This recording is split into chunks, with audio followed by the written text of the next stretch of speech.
namely in Russia and Estonia. He received his PhD from McGill University's Department of Anthropology, after which he conducted a 2-year postdoctoral project at the Scott Polar Research Institute, University of Cambridge. Both his doctoral and postdoctoral projects are based on ethnographic research conducted in the oil-rich Nenets Autonomous District in northwestern Russia between 2008 and 2013.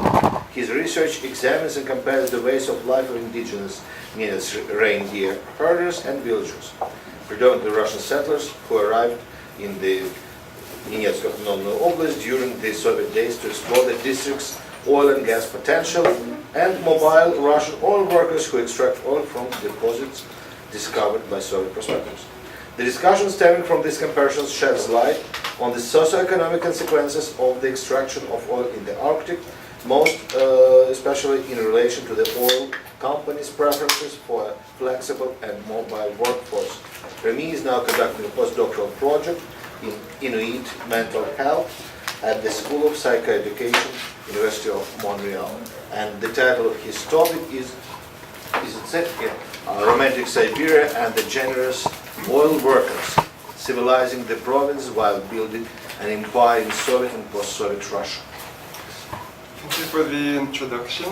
To start with, I must confess this is the first time I ever tried to analyze the situation I studied through by being an anthropologist and combine that with film studies. So my fear is that I might do a bad job at both, doing an ethnographic analysis and some kind of film analysis. So just the situation, the region where I conducted my research is here, the Nenets Autonomous Okrug. Okrug translates into English generally, it's normally translated into the word district, but because the acronym is much easier, like in Russian they often say "now," so you'll often hear the term "now" throughout this presentation. Just to show that most of my research was conducted in the capital, Naryanmar, which translates into red town, but it's in the indigenous Nenets language. And so I conducted my research in the capital, Naryanmar, and on the island here, Kalbuir it's called, and in the region here. So the population, so this is where it's very anthropological, to situate the context. So there's about 48,000 people living in the Nenets Autonomous Okrug. The vast majority of those people, they descend from the settlers who arrived in the Soviet period to explore the oil and gas potential.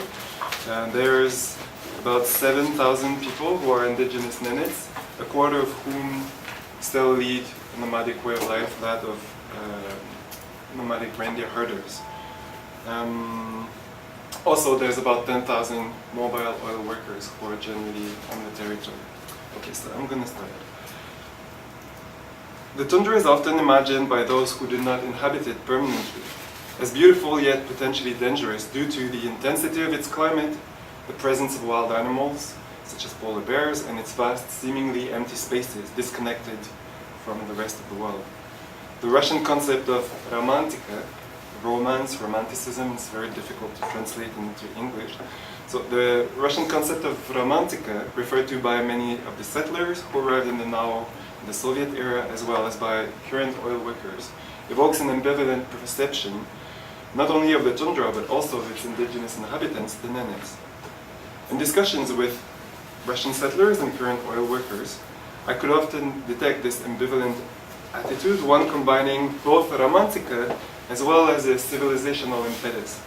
On the one hand, the idea of living and or working surrounded with priroda, nature, served as an important source of motivation, leading to them coming to the region, either permanently or temporarily.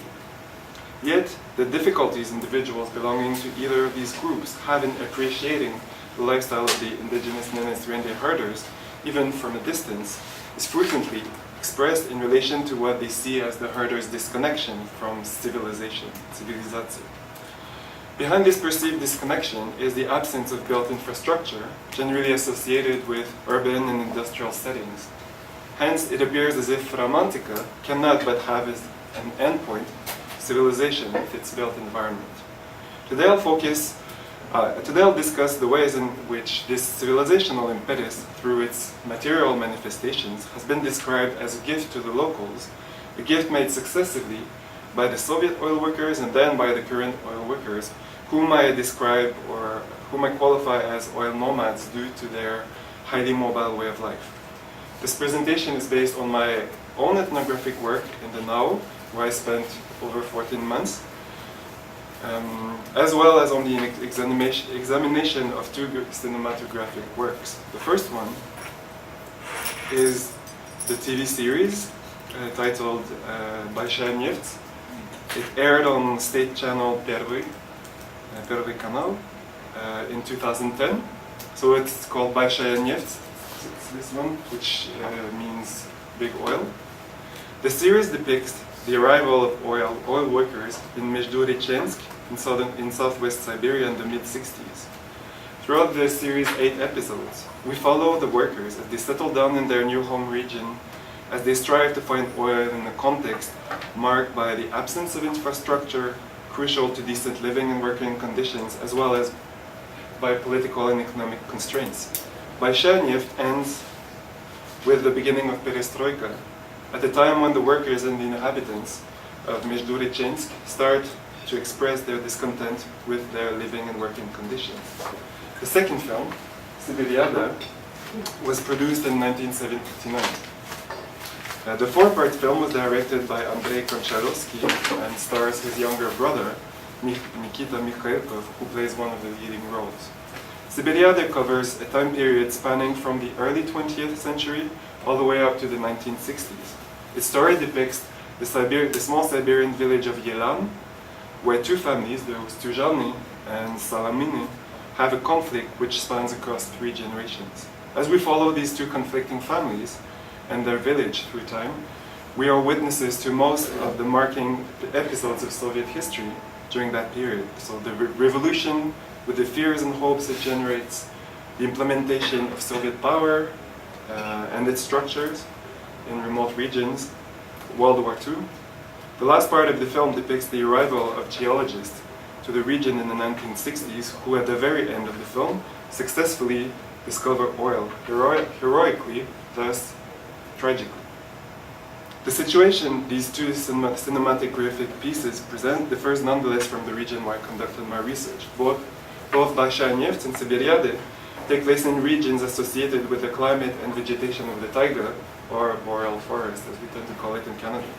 Furthermore, compared to the Nao, neither of these cinematographic films depict the presence of indigenous peoples. So here you see the 41 so-called numerically small indigenous peoples of the north and Siberia and the Far East. So they inhabit all these regions. In neither of the films do we see indigenous peoples, but I think that a parallel between what I saw in the field and what is depicted in the film, in the two films, can be made in relation to the way that the oil workers relate to the locals.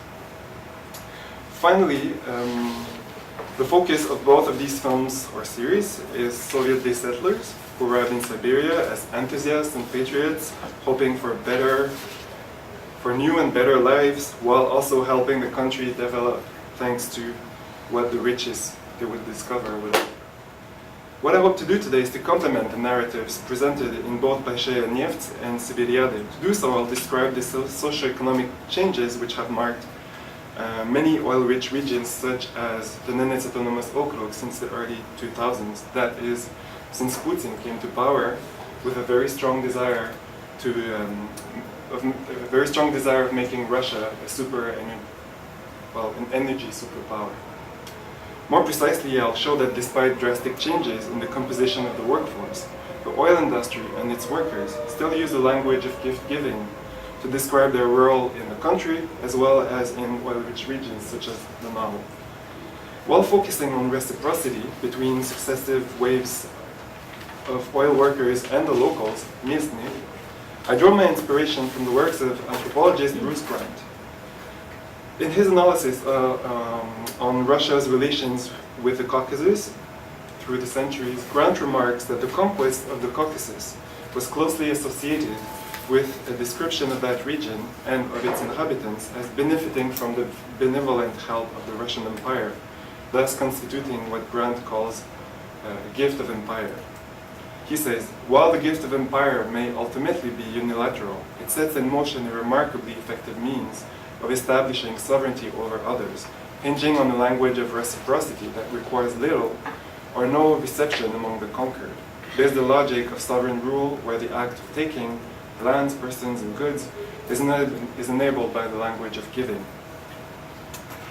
So I'd like to start with a clip from Siberia. In it, we see Nikolai Ustyanin, a supporter of the revolution, who had been ousted from his home village following a dispute with his lover, Anastasia Salamina, because she didn't support the revolution, and later on he had a big fight with her family, so he was kicked out.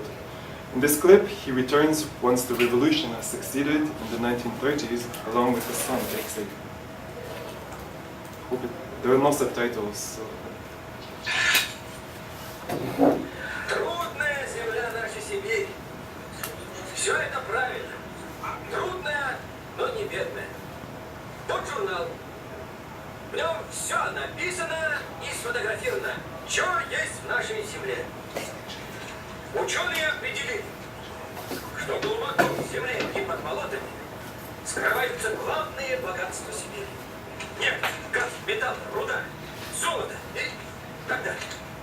Решено начать эксплуатацию этих болот. Вот тут вы видите английский бурильный станок, купленный в Англии на золото. Как его установят возле наших елань и начнут качать из-под земли. Чего? А все, что имеется, да? А когда мы потом провалимся? Вы чего ржете? Чего? Что сказал до дна? А на чем крестьяну мне тогда держаться? Вот хороший выкач, а дерьмо останется. Вот на нем и держись. Okay, so one can witness in this clip both Nikolai's faith in the power of science to bring mineral wealth up to the surface in order to offer a bright future to a crowd of villagers presented as suspicious of this project, as somewhat backward as well. Though exploration for fossil fuels, along with other minerals, began in Siberia even before the 30s, but especially in the 30s, as is shown in Siberia, the Second World War halted many exploration projects. Until Stalin's death, the Soviet regime had relied on the massive influx of prisoners arriving from all parts of the country to extract the mineral wealth of the north while working in the infamous gulags. Following Khrushchev's denunciation of Stalin's cult of personality in 1956 and a desire to stop relying on forced labor, the new Soviet leadership established a range of northern benefits, Severные lьготы, which included better salaries, longer vacations, early retirement. It's important to keep in mind that these are still offered to those who live permanently in the Russian Arctic. Most especially, one of the benefits that was offered was a faster access to an apartment, which served to attract workers to settle in the north at a time when the country was in dire shortages of houses and apartments. As anthropologist Niobe Thompson remarks, I quote, "If earlier in the decade, that is in the 1950s, the North was still largely a destination for the regime's enemies, by the end, a northern posting was considered a reward reserved for the Soviet labor elite. The settlers thus arrived in the North as the vanguard of modernity that could have been dreamt of by Siberiades Nikolai. I could have shown you a clip from the latter film as Kolya's son, Alexei, show him here. So he returns to his home village as a geologist.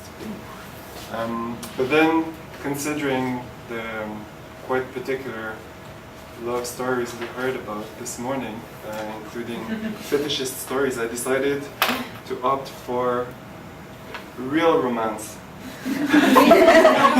which comes from Большая нефть. I hope you can hear well, because it says everything.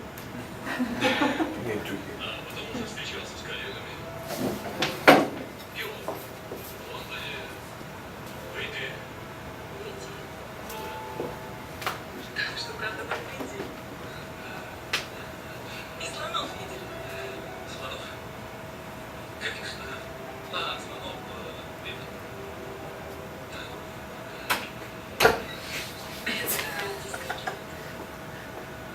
Владимир Архипович, а индианки, они правда такие красивые? Или вы тоже видели их издалека? Стеша. Это работа. Но давайте не будем отвлекаться. Диалог. Это наука.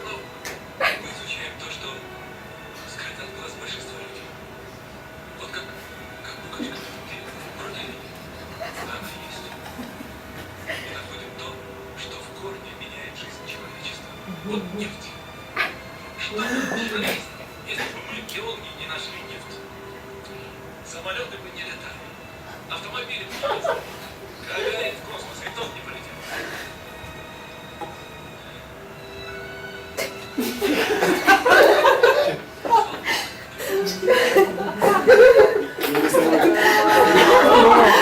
Always the case. Yes. And And they all.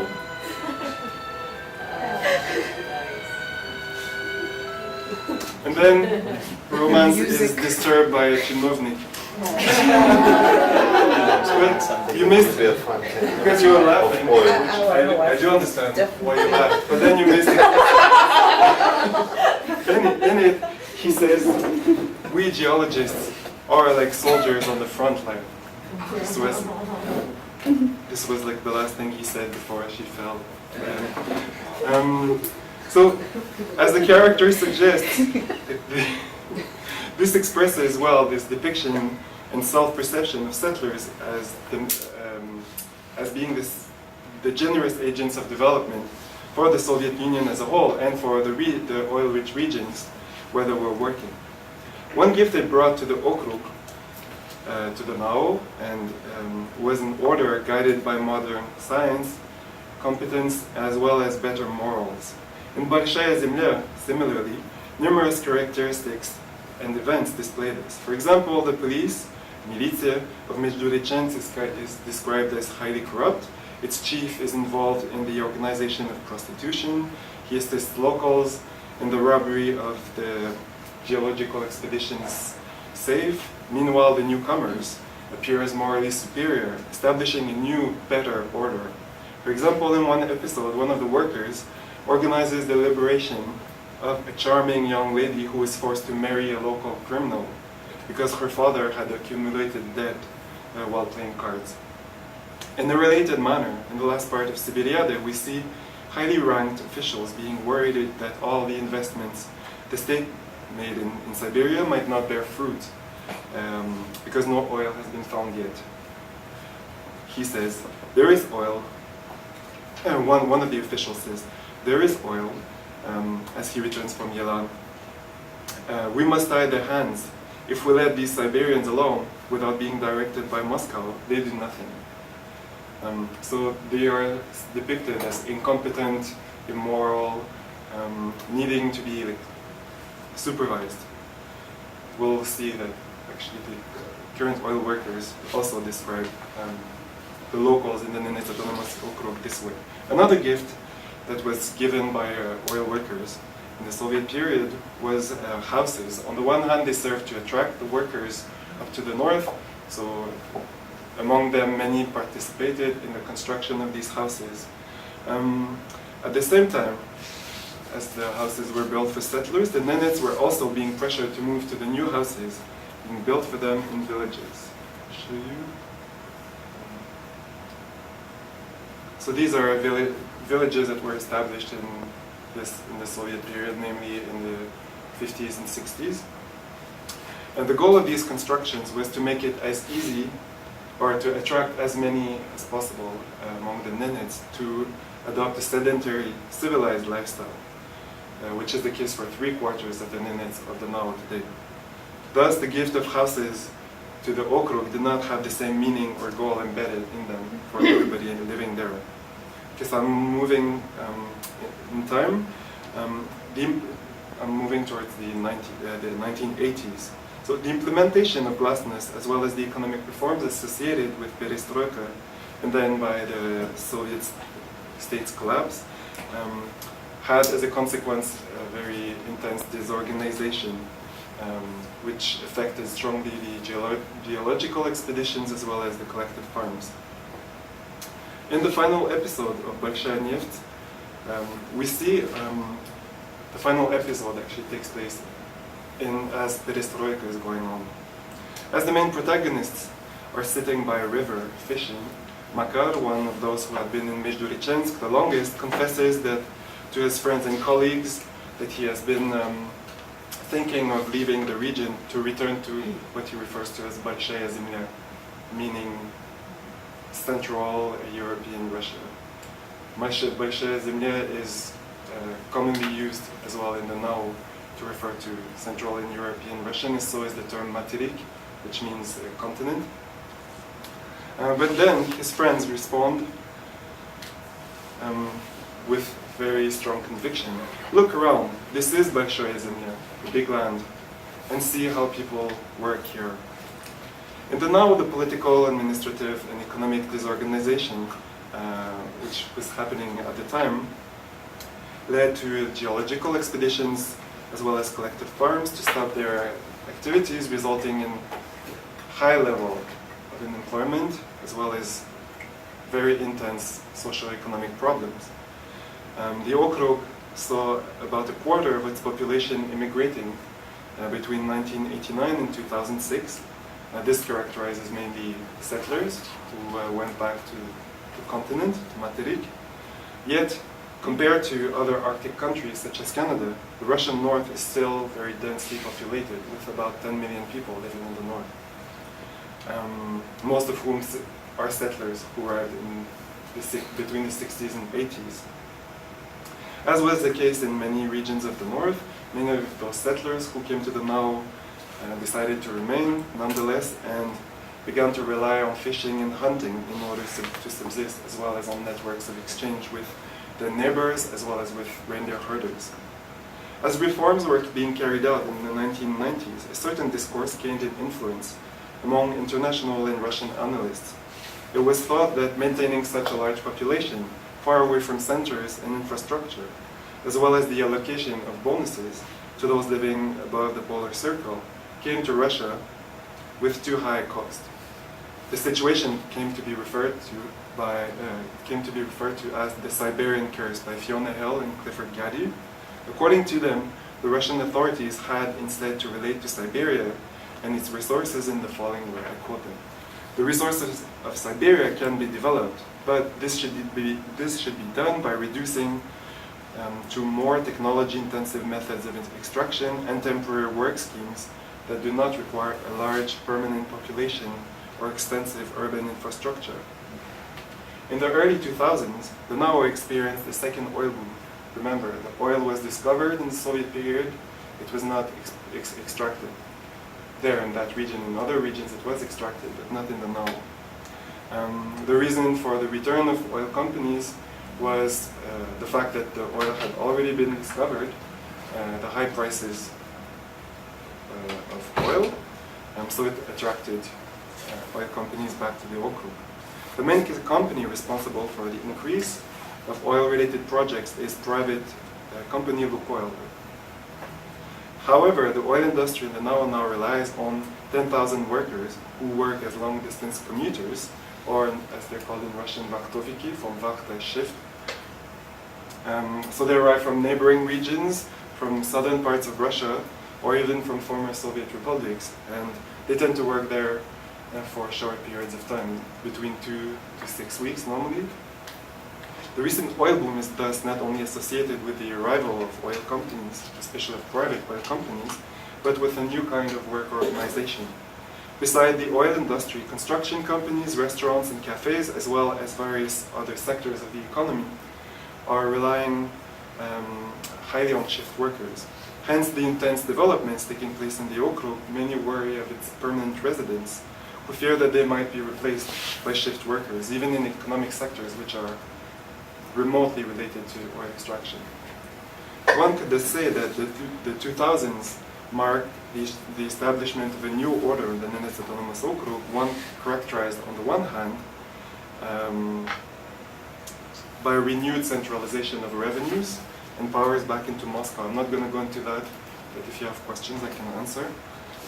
On the other hand, it is marked by a really strong role of private oil companies who rely on highly flexible workforce, but who serve as agents of economic and social development. So here, okay, so this is what Naryan-Mar, the capital, this is what it looked like, Soviet-built buildings, and this is new Naryan-Mar. These buildings have been built by construction companies which have followed oil from other oil-producing regions. In the summer 2010, I visited the office of Verso, a company specializing in the construction of massive buildings, referred to as monolith.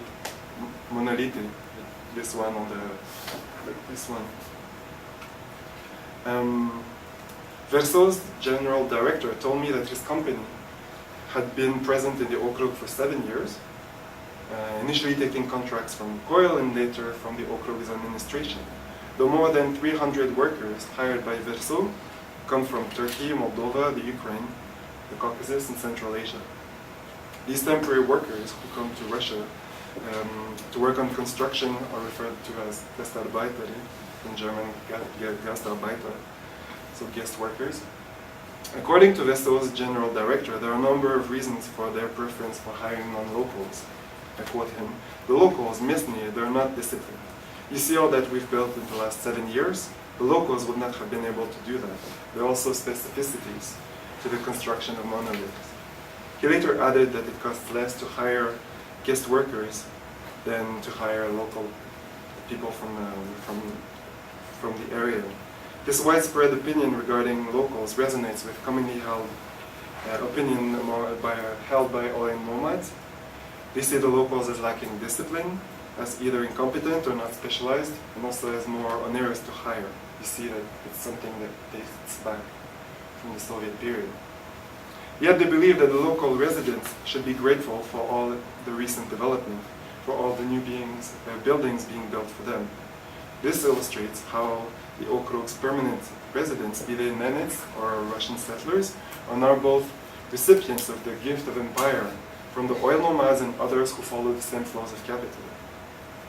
This also, okay, so the construction of houses, the construction of houses for reindeer herders is also one of the priorities for the Okrug in the villages where agricultural cooperatives, as the collective farms are now called, where they're located.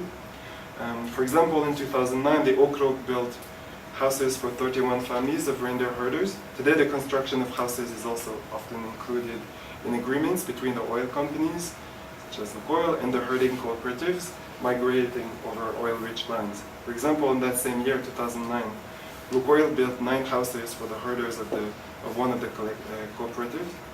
I visited one of these houses within a few months after they had been built and could not but notice cracks everywhere.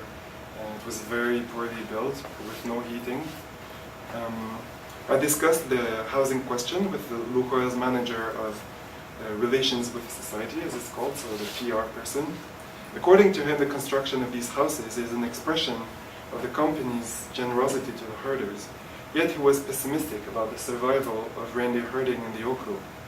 In his view, it is not only the fact that few subsidies are allocated to that economic sector, but also the fact that oil extraction will only increase in the Okrug. I quote him, "God wanted the North to hold a lot of resources. The North gives a lot to Russia." In terms reminiscent of those used by the Soviet authorities in post-World War II period, he saw the gradual sedentarization of the Nenets as a way of introducing them to a civilized way of life. I quote him again, "We must help those who live in the tundra to adapt gradually. For example, by building them houses, they'll get used to comfort and will end up becoming sedentary." For many Nenets herders, the idea of moving to a house does not come so easily. I'll quote one of the herders with whom I was living, and he said, "We can't stay at home." What he meant, like, this kind of puzzled me. What do you mean by we can't stay at home? He hadn't been to the village in 4 years, I think, by the time. And he, among others, echoed what they meant by that was that actually if they go to the village, then they fear becoming lost also mentally, morally, because alcohol is available, there's not really anything to do. Whereas in the tundra, you have plenty of things to do all the time, and there's no, alcohol is not really available. So you can see here this kind of, let's say, tension between the past, between the present, between what is romantic, the natural existing in the tundra, as well as this civilizational impetus. Just ironically, I wanted to show you a clip, but I won't have time, but so here are two constructions which have been built in the recent years, which are visited predominantly by oil workers who are in transit in the capital. So you see a traditional abode, normally inhabited by Nenets herders, and then you see this touristic cultural center which was built to welcome the big oil workers who come to establish contracts. And then here is a restaurant which was created by Moldovan businessmen. It's the only place where you can actually eat local produce all year long. And you see that it has a lot of artifacts which are associated with Nenets culture. But all the employees there are all from Moldova or Central Asia or the Caucasus.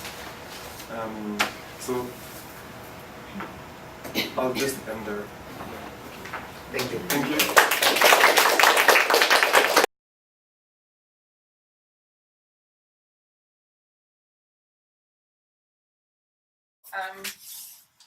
As I think was clear from Mark's introduction, film studies is a new field for me, so I very much look forward to your input.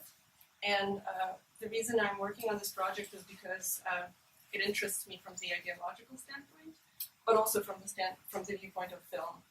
And so the three films that I'm talking today about are documentary films, which makes it at the same time easier or more difficult to speak about ideology. So, a quote: "When I leave Siberia, I feel like a traitor. When I return, I feel a heavy burden fall off my chest." Unquote. Thus speaks the semi-autobiographical protagonist of a story by Mikhail Tarkovsky, a trapper in a small village on the Yenisei River. Tarkovsky, a native of Moscow, has been living in Siberia for more than 20 years, having moved there shortly after finishing university. Most stories in his collection, 5 Years Until Happiness, La Pять лет до счастья, that came out in 2001, are set in the Yenisei, and his protagonists are depicted as simple provincial folk, trappers, hunters, village drunks, war veterans, some of them quite similar to protagonists and characters of Village Bros writers. Harsh Siberian landscapes and climate feature prominently in the book, highlighting the often primitive living conditions and austere lifestyle that the protagonists maintain. In 2003, together with the director Dmitry Vasyukov, Tarkovsky devised a plan to make a film about trappers who spend most of the year alone in the taiga, leaving their families in Bakhta, a remote Siberian village. In 2008, this plan resulted in the documentary miniseries, Happy People, the one that my namesake mentioned earlier today during his talk, Счастливые люди, which was directed by Vasyukov. In 2010, the film appeared in another, shorter incarnation as Happy People, A Year in the Taiga. This time the film was aimed at Western audiences, co-directed with and produced by Leonard Herzog, who was intrigued by the original series, and so many of you might be familiar with the film in that incarnation. While working on the original film, Vasyukov and Tarkovsky had many disagreements about the screenplay, the title, the focus, the message, and so on. And post-production, Vasyukov, the director, acknowledged the differing opinions, but stood by his own choices. And Tarkovsky eventually felt that he was excluded from the authorship of this cinematic project, which had had become really successful. It received the Russian Moral Branch Award in that same year when it came out. It was very popular on Russian television, received a lot of comments from the audiences, and ultimately the attention of Herzog. Tarkovsky claimed that the film steered away from such important topics as spirituality and the power of nature over man. If you've seen the film, you'll probably notice that there's quite a bit of spirituality, but that was not quite the view that Tarkovsky had. And so eventually he came to create his own film about the Yenisei River and about Bakhta to an extent, the film that's called Frozen Time, Zamorоженное время, which came out in 2014. So my research, this particular paper, springs from the observation that although these three films seem to have different agendas, the directors seem to have different agendas, they feature a very cliched, I guess, process of all of these characters undergoing moral purification in the village. And they purge themselves of habits and patterns of thinking that are associated with city life. Simplicity and authenticity have been highlighted as some of the defining features of provincial life by some scholars. And this idea definitely manifests in my analysis of these films about Bakhta, which in this case comes to stand for the greater region of Siberia on one hand. So we could, to an extent, see an aspect of the whole region in this particular place. Then, indeed, of provincial life, again speaking broadly in general, but it also is portrayed as a very specific locale, a place, so to say, in and of itself, where there's an imagined unity of natural and cultural space. As a remote locale, Bakhta offers the illusion of authenticity and, ultimately, a conception of happiness contingent on being outside the city, an idea that each filmmaker capitalizes on to his own ends. My talk today argues that each of the directors' contrasting views on Bakhta, which comes to represent both periphery and center in their differing versions, do not prevent them from constructing an idea of happiness based on its location and the cliched associations of spirituality and authenticity that come with it. Yet, the directors are able to use the same provincial setting, and in two cases even the same footage, to both reaffirm conservative political views on the national level and engage in myth-making on a supranational level, engaging even to an extent in a broader European colonialist discourse. From the start of the series, Russikov depicts Bakhta as a remote province, so far from the center that politics do not matter there. No one counts on the government's help. People count, I quote, people count only on themselves, demand things only of themselves. Indeed, civilization is hard to come by. There are no phone lines, electricity runs on diesel, there's no police, there's no doctor in that village, they're all hundreds of kilometers away. In the summer, Yenisei River serves as the only route that connects Bakhta to the rest of the world. In the winter, there's a weekly helicopter that brings food supplies and mail. And so the village leads a life that's radically different from that of a Russian metropolis. And what's important is that the majority of villagers feed off of the river and the forest, kind of reinforcing the idea of this natural lifestyle. They engage in fishing, trapping, and hunting. Scholars like Valery Kivelson and Vladimir Abashev have begun to examine provincial places that saw themselves as their own center. And while Russikov's particular film does not go as far as some works that presented Bakhta as the region, that presented Siberia as the center of the world, Bakhta is clearly not a blank space either. It's a space that carries a lot of connotations with it. Albeit peripheral, it is a place in and of itself. And according to the film, its inhabitants do not consider the place part of Russia proper. The narrator here in this film mentions that dwellers of Bakhta celebrate only a couple of national religious holidays. That point that angered Mikhail Tarkovsky very much because he did not want to downplay the spirituality aspect of it. And so highlighting the remoteness from European Russia, he says that to the residents, everything beyond the Urals is, quote, incomprehensible and strange. And so a dozen of these villagers are professional trappers, promysloviki, whose whole livelihood depends on regular trapping and sale of pelts. Through the trapper's eyes, the viewer learns exotic details necessary for survival in the Siberian taiga. And these professional trappers emerge as the protagonists of the series, the happy people of the title. And so here I wanted to show you a short clip. For those of you who haven't seen the original Russian version of the series, it is shot in 4 parts. So there's you kind of follow seasons. There's spring, summer, autumn, and winter. And the beginning of each episode starts with this little preview of what the film is about. And I feel that this little preview is very telling in the ways it engages in imperialist discourse to an extent, in the way it engages in the myth-making of the village and the countryside. So this is just a short, just a minute and a half from the beginning of each episode. Есть на Сибири место, где нет ни автобусов, ни огромных домов, нет милиции, нет зарплат. Oh, I'm sorry. We'll skip it. Там не ругают власть, олигархов. Там вообще никого не ругают. Это место в центре нашей страны. Реки Енисей. Люди здесь надеются только на себя и спрашивают тоже только с себя. This type of dramatic music accompanies a lot of the series.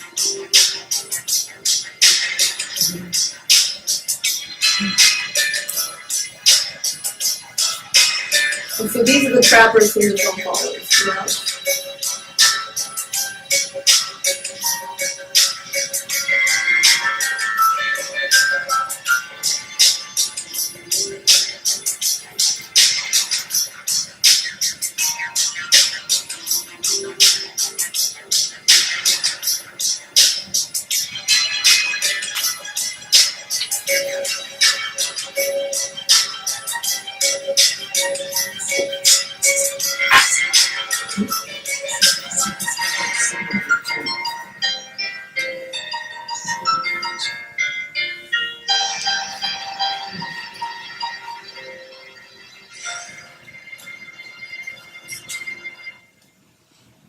So I'm sure you've noticed some of the the tropes of authentic country life and some of the very clear juxtapositions and contrasts made with the city life. So let me. Here.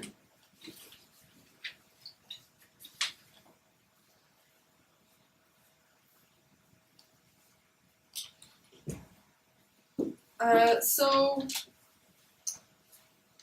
first of all, there are a lot of things to address in the analysis of these films. And I thought initially, so even if you read my abstract, that I would focus on something else. But I ended up this time just devoting a lot of time thinking about the conception of happiness and how it's presented throughout these films. And thinking about it, I've identified 3 components that they're fairly straightforward, but not exactly the same for every director, that underpin the director's vision of happiness in the film. These are freedom, on one hand, individual collectivity, although it sounds a bit paradoxical, and nature-driven byt. Freedom, in a variety of manifestations, is the most important of these components. Dwellers, and just as an example, so dwellers of Bakhta have always enjoyed free use of the river and forest resources, and the narrator highlights that, quote, remoteness from central authorities has long freed these Siberians from need and poverty, unquote. Customs here are stronger than laws, and self-government is valued as more effective than artificially imposed central laws. The second component is the idea of individual collectivity. What I mean by that is that, on one hand, the film highlights the extraordinary self-reliance of trappers, of the protagonists of the series, but at the same time it quite often and quite consistently features moments of organic collective work that kind of happens of its own right in the village. for example, when they chop wood for the whole year, or when they build a banya or another structure. So the village dwellers work individually, yet they form a cohesive collective. And the narrator remarks, quote, "Every person on the Yenisei is needed by another, for one reason or another, and one feels that a common, communal life peeps through in the individual life of a person." End quote. And finally, the third component that proves crucial to the identity of the villagers and their happiness, according to the director, is a nature-driven byt. The narrator remarks again that, I quote, "A northerner creates around himself his own world, a world of simple and irreplaceable, and thus all the more valuable things, objects of everyday living, trade and survival. Results of their labor are always in front of the northerner's eyes. That gives them strength, resilience, and confidence. This order of life, contained by the river and the forest, has its own rules and values." End quote. So, kind of thinking about it more broadly, happiness and all of its particular components seem to be bound in a triangulation with the idea of authenticity and provincial space. Provinces are seen as authentic and natural by virtue of being remote from the corruption of the cities. Authenticity is then seen as the essential constituent of happiness, thus making the provinces the locus of happiness. Rather than judge whether Vasykov's films are truly authentic representations of Bakhta, it perhaps makes more sense to consider how he uses authenticity as a rhetorical trope. His film suggests that Bakhta seemingly provides a natural state of being ordained by nature, a place where men are free. Such an approach satisfies the craving for authenticity that permeates the Western world today, and corresponds with the political ideology and brand of masculinity promoted, for example, by President Putin. We can think here of some photographs featuring the president riding horses or hunting in Central Asian steppes. The film draws in metropolitan viewers by introducing them to Siberian trappers with their unusual skill set and tools. Vasykov cultivates respect and awe for the bold and yet humble men who don't fear wild beasts and unpredictable elements, care for their native land, preserve its customs, and remain faithful to their families, because after all, every summer they return home and they earn the money for the family and they work in the gardens and so on. Continuous sentimental and dramatic music that accompanies the film and the narrator's frequent laudatory comments add to that effect. The people of Bakhta, we are told, are, quote, "stubborn and resilient. In this constant overcoming of challenges, the northern man was formed, Zakhalilся. You cannot startle or frighten him."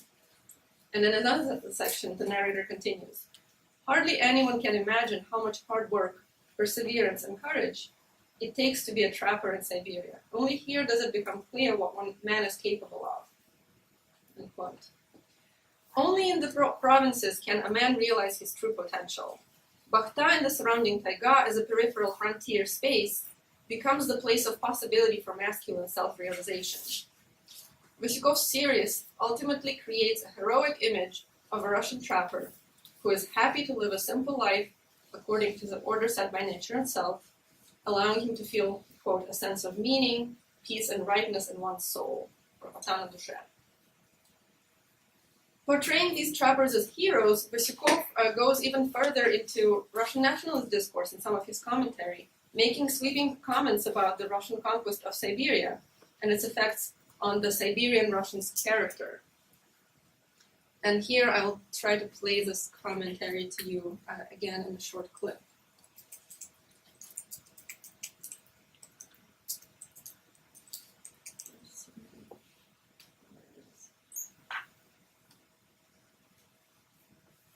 So try to listen to the commentary, but then I'll rephrase it in English. А голосовать бахтинцам все равно за кого. Oh, it's not this Они давно надеются только на себя. Государство, как известно, может и подвести человека.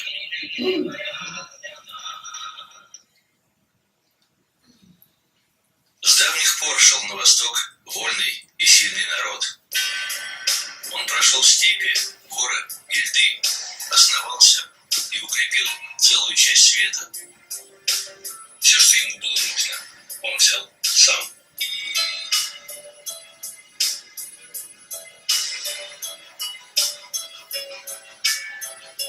Свобода и навык выживания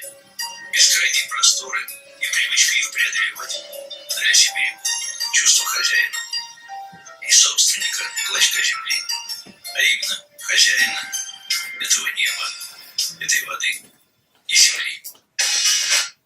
And so I hope you noticed that this is, it seems almost a classical representation of this landscape shot that features the exact commentary you expect to hear in such a situation.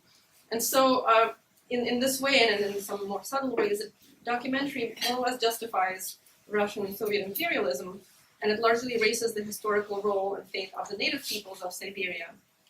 And in the case of Bakhta, it would be the Yenisei Kets, who had lived at the mouth of the Bakhta River on the Yenisei long before the Russian settlement. Bakhta is actually a Russian settlement founded by Russian peasants, but the native people lived there for obviously centuries before that. And while the Kets are acknowledged in his film, to an extent their representation is of course far from heroic. In contrast, I think when we look at Werner Herzog's film, Happy People, it of course lacks the nationalist discourse that is present in Vasukov.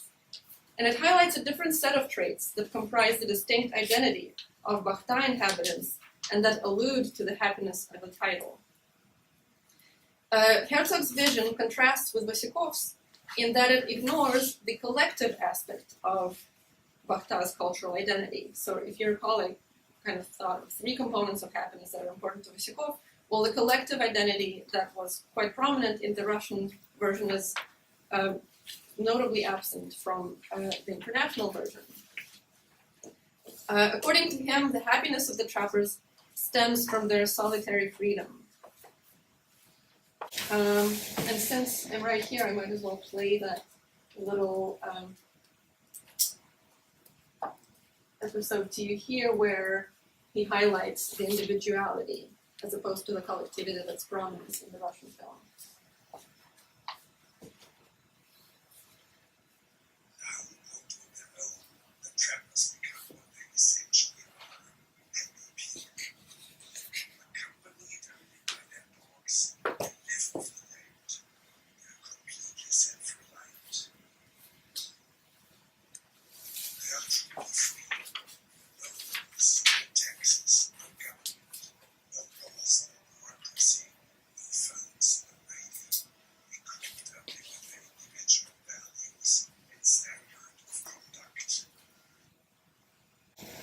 This is Mikhail Berkovsky, by the way, who then becomes for a little bit the protagonist of Herzog's film.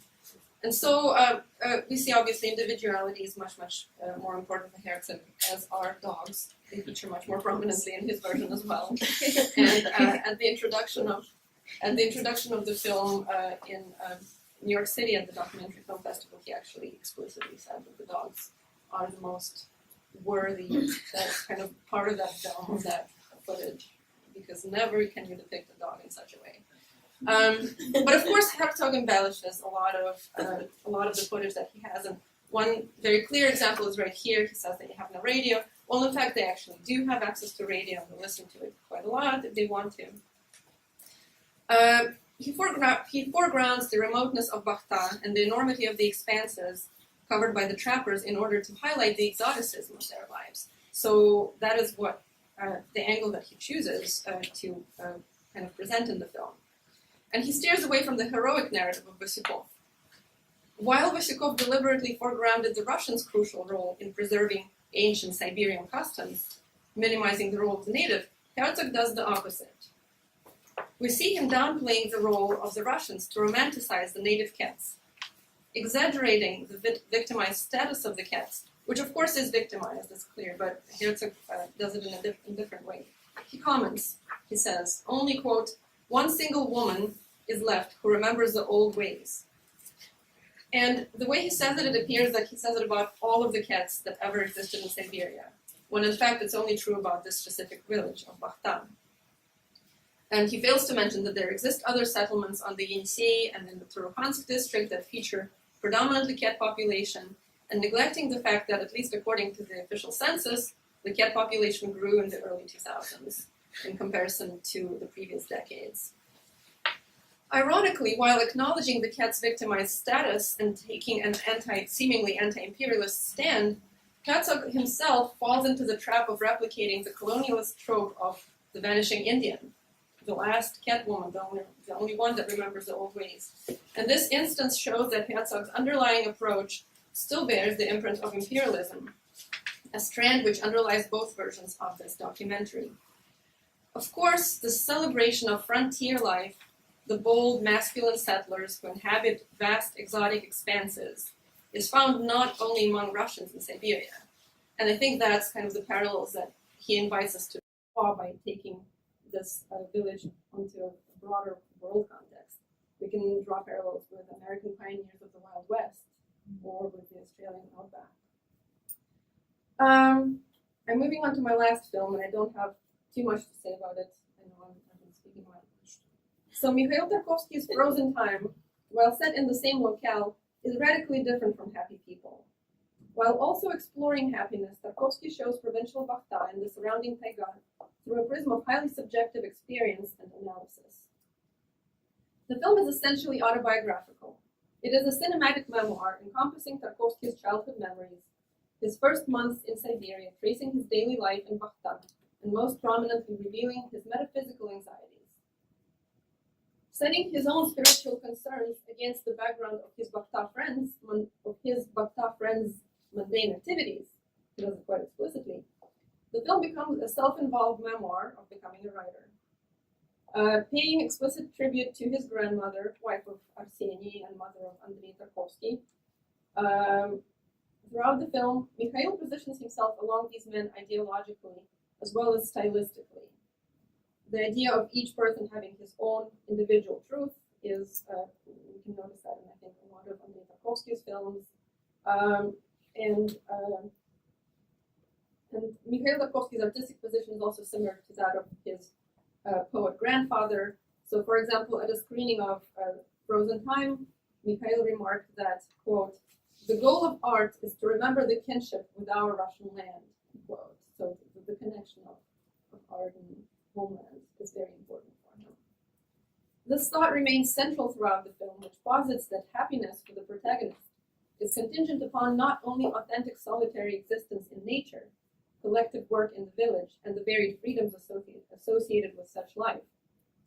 For Tarkovsky, art and its moral function, in a way I would even say in a Tolstoyan sense, are what crowns all the elements of happiness that were sufficient for the protagonists of Russikov or Herzog. In Tarkovsky's experience, Bakhta in Siberian nature does become the site of moral purification. In Lyudmila Part's words, a repository of national tradition and moral strength. Tarkovsky, though, unlike Russikov and Herzog, for whom Bakhta is attractive by virtue of being peripheral, portrays Bakhta as, quote, the central axis of life, around which revolved the rest of the world, unquote, thus making it possible to consider the moral values produced there as universal, or at least, if not universal, at least central to the formation of the ideal Russian national character. And for that reason, it is not surprising that that Tarkovsky's prose, his recent kind of collection of prose, received a very highly praising review from Zakhar Prilepin, who, of course, is known for his conservative and ethnocentric and nationalist views, and yet who is popular among readers across the political spectrum. Before I conclude, I just wanted to show you a short clip from Frozen Time because I don't anticipate that a lot of people would have seen it. Just to kind of highlight two ideas.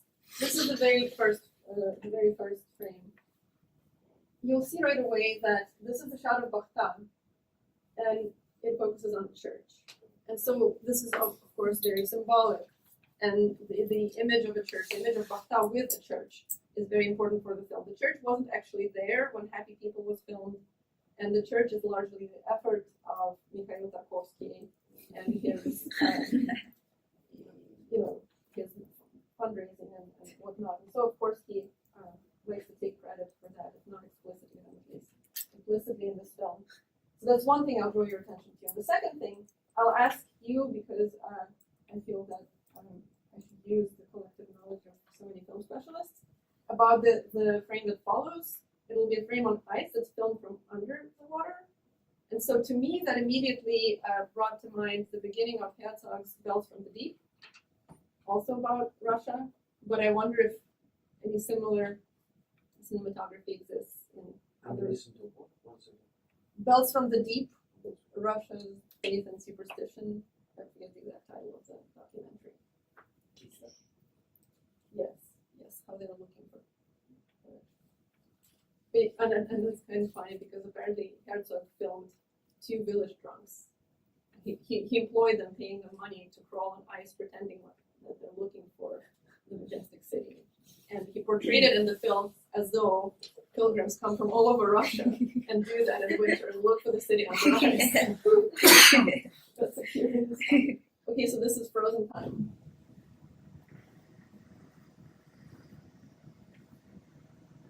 Long landscape shot, of course the church is there. It's different from the landscape that we see in Happy People.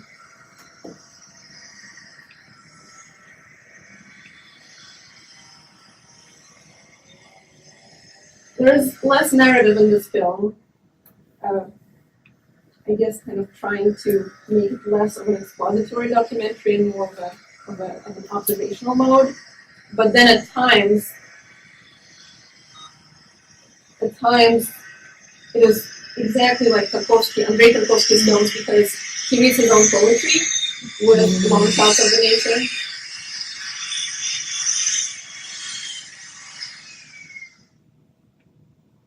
So this is the one that I mean.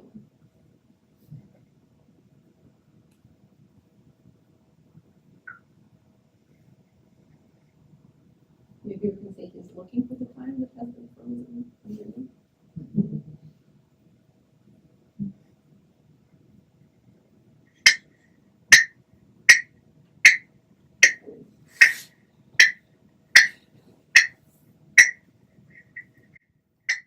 So, to conclude, in these 3 films, Siberia as a greater region, the Yenisei and Turkhansk district, if we could see it as a province, and Bakhta as the lowest level of a subnational space, all feature a distinct identity that is radically different from the Russia beyond the Urals, as well as from Siberian metropolises. Although seen as peripheral by Vasukov and Herzog, and culturally central by Tarkovsky, the space of Bakhta equips its inhabitants with their individual values and fosters a life in their own distinct world. So I've attempted to explore the aspects of Bakhta's representation in which these distinct values and identities come to signify what is perceived as happiness. And the concepts of geographical provincialism and authenticity seem to be inextricably linked to the idea of happiness and the center-periphery dichotomy, while rooted in Russia's vast imperial spaces, seem to, in some setting, to transcend national and imperial borders, operating on a universal level and inviting comparisons between the myth-making of Siberian settlers and that of the explorers of the American West, for example.